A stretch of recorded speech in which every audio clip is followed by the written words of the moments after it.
born in South Africa. My father was in jail at the time because he was an anti-apartheid activist, and that's really been something that deeply has informed my value set as I've lived through life. And football, I think, in this space has a long way to go. We are working on it. I think Kick It Out works with us and challenges us in a really productive way. But I also think football has taken leadership also on this issue and has acted as an example. And when we're at our best, we do that well. So I'm really passionate about what we're doing in this space and with Kick It Out. I'm also really passionate about helping to connect people with their passion. And I know that people, all of you who've given up your time to be here are interested and passionate about the game. And that's what's key, and that's why we're here, because no matter what stage you are in your life, it's about new challenges and about new pathways. If we can go back to you as a child, you mentioned how football has taken the lead. That's something I know, again, that comes through you, and I guess through your father and the role that he was taking, the leadership qualities that he had. Yeah, I mean, I don't want to overplay my part in this because the reality is I'm very proud of our football club, and I think other clubs have made incredible efforts as well. We were incredibly proud, and it's the work of a lot of people across Arsenal, to be the first club to achieve the advanced standard for Kick It Out. And that involves work at all levels internally. It's what you see on the pitch is the tip of the iceberg at a football club. That's the piece that we put out there, and it's a very broad representation of what we are. But actually, a football club is much more than that. It's a huge number of people, hundreds of people, working every single day in all kinds of areas of the club to reflect our values and push ourselves forward. And in particular, inclusion and diversity is a really fundamental core piece. I think it should be at every football club, but it certainly is at Arsenal. It's something that we take really seriously here. And it's something, as I've said, personally means a lot to me as well. I'm so proud of the people we have working for us. People here will want to know how you got to where you are. Obviously it takes a lot of dedication, a lot of hard work. Yes, I'd like to say that from the age of 5 I thought I could work in professional football. The reality is I played football as a kid, and I was good enough to play on representative sides, and until I was about 14 I was convinced I was going to be a professional football player, as are many young kids up and down the country. I think probably when I was 15 and 16 and the other kids were getting picked for better teams than I was, when Millwall was the only team that was interested in taking me. And that's not to slight Millwall, but it would have involved me travelling across London every day to be a part of their setup. I realised that I wasn't going to be able to do it. And to be honest, I sort of consigned professional football to something that I loved. I love watching the game. I'm passionate football supporter. I love it. But I consigned that to something I couldn't possibly be involved in professionally. And so I worked through a very conventional career as a lawyer. And I worked here in London as a lawyer for 6 years. And then, for me, it was pure luck. I mean, I had a friend who gave me a chance to work with him on setting up a new professional soccer league in the United States. And as soon as I heard that idea, well actually, to be honest, he didn't offer it to me. I found out that's what he was interested in doing, and I said, I'm going to come and join you and help you do that. I gave him my notice at my law firm in London, 2 weeks notice, and moved to LA. 2 weeks later I was living in Los Angeles with this friend of mine, and the two of us were trying with a blank sheet of paper to set up a business plan for a soccer league. We didn't know at all whether this thing was going to be able to get off the ground. To the extent anybody thought about us or wrote anything about us, it was all negative. People called us mythical league soccer because they said, you'll never get this thing off the ground, you'll never get funding for it. In fact, very proud and pleased that we did manage to get that league off the ground, and really the development of that league is extraordinary since then. And now there are 23 teams all across the United States and Canada, playing in about 16 new football stadiums, and the sport's really grown there. But it literally came out of this idea by two people who were a little bit stupid and naive and thought they could get this thing off the ground when nobody else did. But again, you mentioned that word passion. At what point, when people are saying to you it's not going to work, when they're giving it unfavourable titles perhaps, at what point do you say, I could quite easily walk away from this now? What makes you carry on? I think that's been always something for me that's motivational. I love doing things that people say you can't do. I like challenging conventional thinking about different ways to think about issues. And for me, if I'm only doing things that people expect can happen, if I'm only doing things that I know I can achieve, then I'm not really achieving something that I'm ultimately going to be proud of. And it's that pride that pushes you forward. And so for me, I love the fact that people were writing this off. I think that was fantastic. It motivated me and encouraged me to understand, yes, I think I'm taking the right kind of challenge here, because it's high enough, it's difficult enough, that if we can do this, it's really going to mean something. Low-hanging fruit doesn't interest me so much.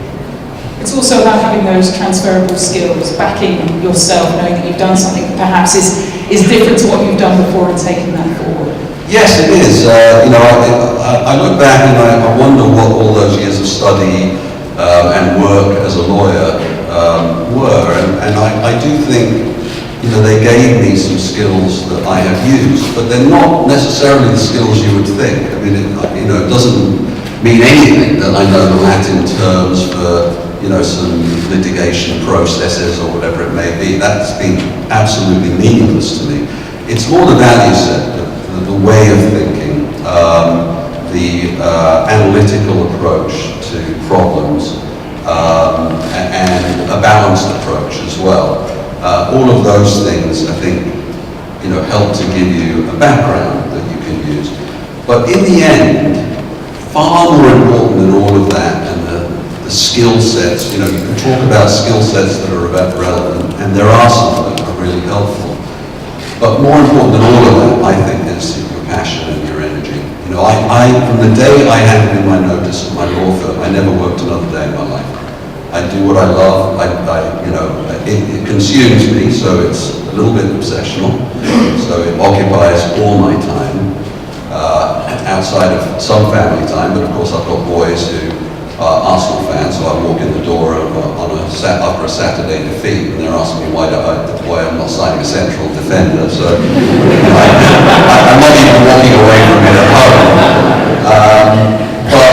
But I love it. I love what I do, and that to me, more than everything else, doing something that you love, that you're passionate about, that you're going to give everything you have to, that's going to be what makes you successful. I've got a feeling I should have got your sons up here to interview you.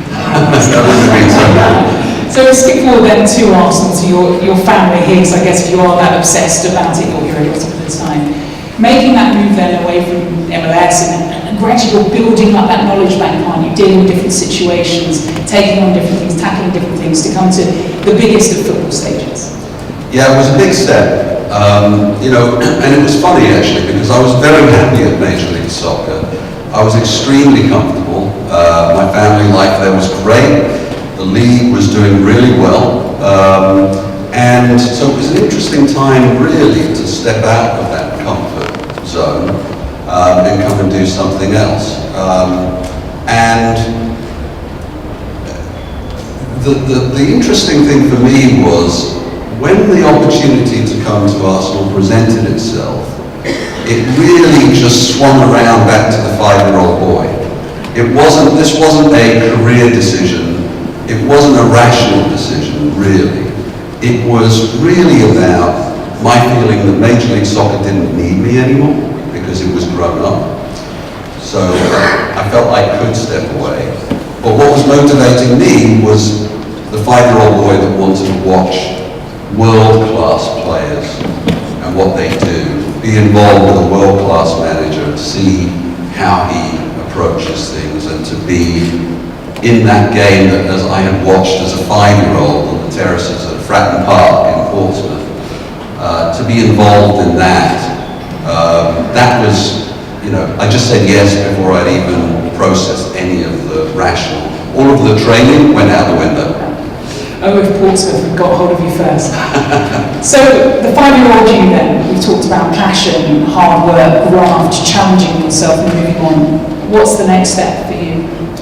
Well, I'm involved. I mean, for me, the great thing, one of the really motivating things, we spoke a little bit about people saying you can't do it and stepping outside your own comfort zone. One of the big motivating things, and one of the pieces of luck I've had all the way through my career, are the people I've worked for and the people I've worked with.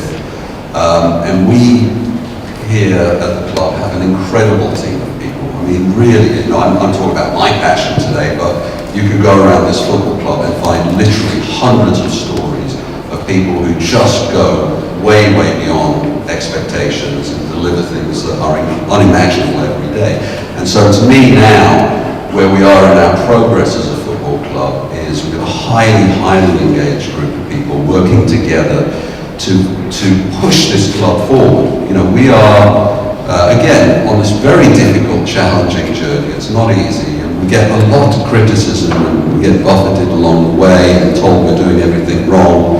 But we have a group of people that absolutely are firmly fixed on where we know we want to get to, that are not going to get knocked off course by all of the wins that come our way from day to day, that are working towards a long-term goal, and that are progressing our football club. And we're all doing that not for our personal glory, but actually because we're doing what we believe is best for Arsenal. And we are very much on that journey.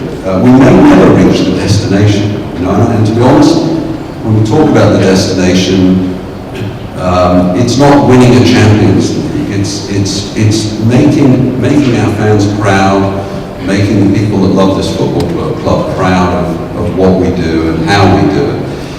So that is a journey, and you've got to enjoy that journey. For me, I'm loving that journey. I'm doing it with the most spectacular people in the world, and I hope that continues for a long time. Just finally, we are here for Raise Your Game. Does there ever become a point in your life where you think, I am successful, or I've achieved enough, or you continually be trying to raise your game? No, I mean, I will never feel like, that's it, job done, never. And I think it's actually unimaginable for me that you reach that point where you just kick back and think, well, that's it. Because there is always more to do. There's always more you can get out of yourself. There's always more to be achieved. And I think that's what life is in the end. In the end, yes, we have goals, but by the time we reach those goals, we're already looking out ahead and thinking, okay, now where can we go? So that's what pulls you through life. And without that, you've lost your life force. So I can't imagine ever saying, I am successful, or frankly, Arsenal is successful. We're always driven to not looking back and not looking to where we are, but where can we be? Who can we be? How great can we be? That's what drives everybody over. Hard work, dedication. Hard work. Dedication. Hard work. Dedication. And that's what we stick to.